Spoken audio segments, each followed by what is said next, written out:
إن شاء الله ماشي waxay ugu soo gudbi doonaa fiidiyowga qaybtii labaad. Qaybta koobaad waxay ahayd sida loo furto Coinbase. qaybta labaadna sida loo iibsado Bitcoin-ka.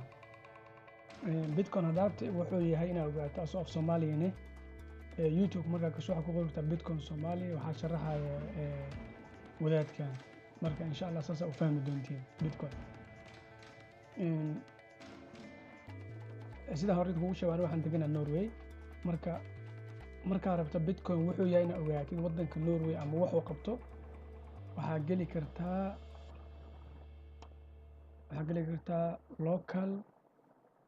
local Bitcoin. local Bitcoin markaa gasho kana ku soo baxayo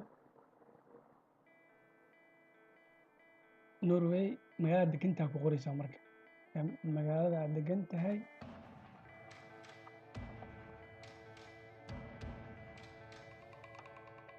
Norway waa ujeedin sida meeshaan ku qoran hadda kanoo kaleento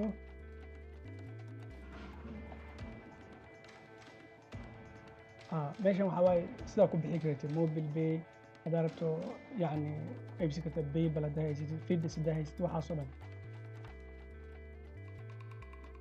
marka kuwan sida ujeedin kuwa noo dhowaay kan Oslo kan Kristiansand kan wuxuu joogaa magaaladan kan Gothenburg kan Sweden waa magaalooyinkan laakiin kanoo kaleento hadda marka inaan rabo inaan iibsado bayaan leeyahay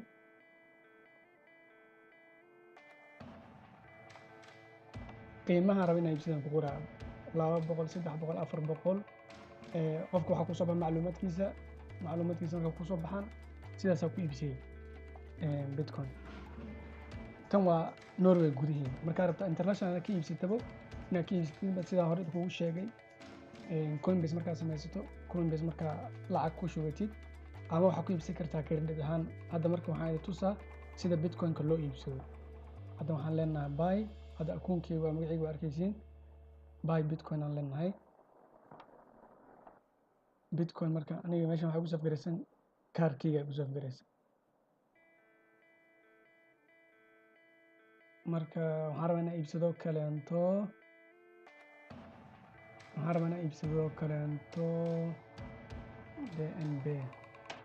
DNB adi $50 wax u dhigmo. dadkiina Norway jooga waxaa ku waa kartiin meeshaan DNB gelaysa marka DNB gashid waxaa ku qoraysaa waxaa ku qoraysaa US dollar korna waa euro marka 50 euro meeqay imaanaysaa $65. okay 45 euro imaaya 59 okay 40 okay 40 على 40 euro iibsiina hadda. okay Coinbase aan ku naqaa 40 euro aan ku qoraa intaan oo Bitcoin aan iibsan karaa 40 euro aan ku iibsan karaa. marka buy aan leeyahay buy intaan dhihin meeshan waxaad ka iibsan kartaa Coinbase Bitcoin Ethereum Litecoin. Bitcoin waa lacag internetka lagu isticmaalo oo wax alla waxa doonta ku iibsan karto. Oslo xitaa machine yaalo Masar hadda machine la geeyay Kenya machine la geeyay oo ku iibsan karto sidii aad kala bixi karto lacag cash. kan Ethereum asna Ethereum waxaa loogu talagalay waa lacag internetka haddana teknolojiyad oo waxay wadaan dadka aan bangiyada aan inay helaan awood u lahayn ama aan idea lahayn mobilka app kusoo dejistaan app markay kusoo dejistaan marka app qof kusoo dejisto sawir iyo waxaa laga qaadaa cod iyo far saas akoonta uu sameysmayso Ethereum adoo inta joogo waa u diri kartaa lacag marka bangiga uu joogo oo lacagtaas kala bixi karaa oo ku isticmaali karaa hadduu Coinbase haysto. okay hadda marka inta soo gudbin hadda waxaan iibsanaa Bitcoin confirm buy aan leeyahay intaanu noqaa fiiga waxaa laga qaadaa 1 euro iyo 99 euro. marka gadaal aan noqonaa waxaan rabaa including fiiga €40 si aan u fahanno meeshay wax noo marayaan. Fiigaas qaab waxaa jira oo looga badbaadi karo, laakiin waa idin tusi doonaa iyadana. waa iibsaday sababtoo ani way isugu xiran yihiin. waxaa isugu xiran kaarkayga bangiga iyo waxaa isugu xiran iyo waxaan muddo badan aan ku jiray. marka hadda inaa iibsadin kale waxaa ku ogaanaysa waa kaasaa 300.97 kroon aan ka bixiyey oo u dhiganta €42. jaartiga markaan tagno akoonkayga waxaa ugu jira 300 xusuusnaada. marka waa qaabka looga faa'iido hadda idin sheega. hadda qaabka loo iibsado waa idin sheegay. marka bitcoin-kan meeshiisaan ku haysaa ilaa iyo muddo. qaabka looga faa'iidana marka hadda ay tusaa coin market cap.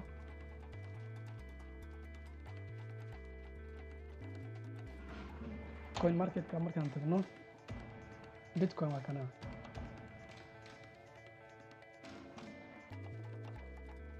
bitcoin marka waxaan tegaynaa history, taariikhda isku soo bedelay taariikhdiisa wuxuu ahay. waxaan tegaynaa sanadkan sanadkiisa. maanta taariikhda ujeedin 21-ka waaye 12 duhurnimo waaye saa ujeedin taariikhda.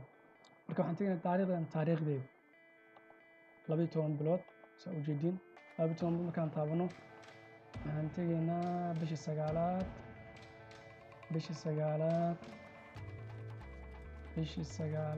12kii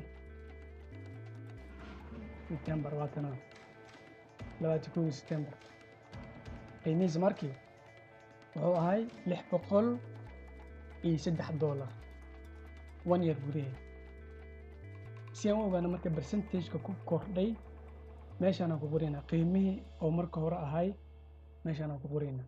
tan waxaa lagu wadaa percentage-ka farqiga u dhexeeya laba xisaab oo isbedeshay muddo cayiman gudaheed. waxaan ku noqonaynaa coin market cap. qiimaha waa qiimihii oo joogay 21 September 2016 taariikhdeeda. maantana wuxuu joogaa qiimaha. lacagtan waa US dollar. ha iloobin US dollar. meeshaan ku qoraynaa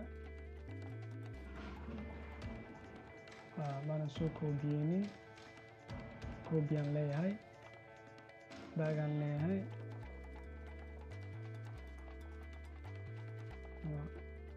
wuxuu diidaa nambaradan.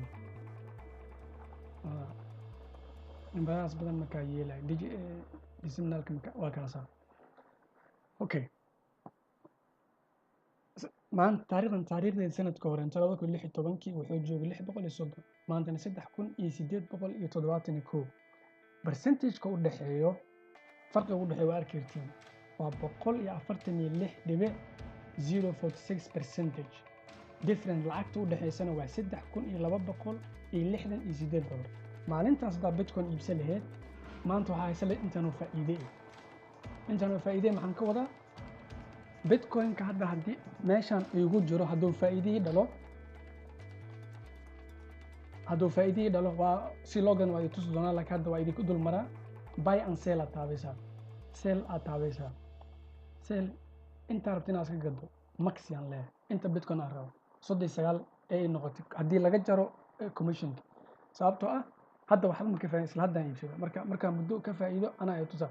lacagta markay meeshaan kuu soo gasho lacagta waxay kuu soo gelaysaa koontadan oo international. kadibna koontadaada bangiga kusoo dirsan kartaa oo wadankaa joogta. haddaa rabto Soomaaliya joog, haddaa rabto meel alla meeshaa joogta ama Sweden ama Denmark, Europe, adduunyada meeshoo dhan. marka intaas waxay ahayd iibsashadii iyo gadashadii. aniga wax yacni tala oo inaan waxaan gasho idinku tala idinma siihay, laakiin wixii fikirkeygan ka hadlaa. qofkii raba inuu galo marka ugu horeyso waxaa ku borogeysaa $10 ama $5 si aa wixii u fahantid. ani talahaantaas aad sii lahay. mar walba waxaan gelaysidna yani khasaarana way leeyihiin, faa'iidana way leeyihiin. laakiin shayga wax walba waxaa ugu muhiimsan horta inaad fahantid waxa siday u socdaan. marka fiidiyoyo kale oo Soomaali dad kale oo Soomaali sharaxa way jiraan bitcoin-ka wuxuu yahay iyo waxa uu qabto bitcoin haddii uu yacni wax oo laysku dhaca ama tuuga yahay Norway ma soo geli lahayn kolley waa ogtihiin haddii aad gasho Google-ka